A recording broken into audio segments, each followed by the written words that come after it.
Tifton is changing its policies after being scammed out of thousands of dollars by cyber criminals. WALB News 10's Caitlin Barker spoke with the city about what made them targets in this cyber theft.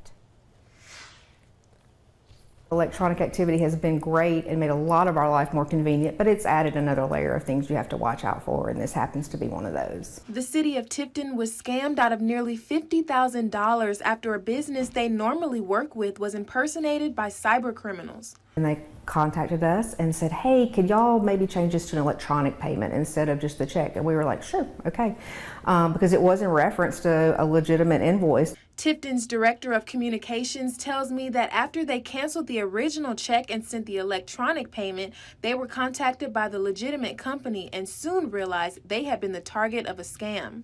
We're very lucky in that as a big organization, we have insurance when it comes to this type of fraud.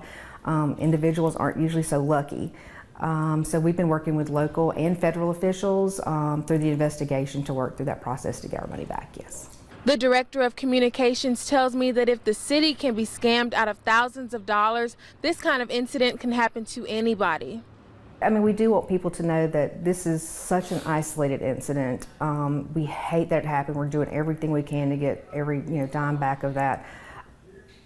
But it happens, and so we just want to make sure that everyone else is watching carefully because we don't want anybody else to have to go through it. One local says she's not surprised the city was targeted by cyber criminals and says even large organizations have to authenticate every purchase. Hacking is all over the world, but we should secure our money and our organization no matter where we go or what we do, and we should be very mindful of what we are doing in this day and time. The city of Tifton says they are currently making sure that extra precautions and security authentications are in place to ensure future cyber thefts like this never happen again. I'm Caitlin Barker reporting for WALB, your hometown news source.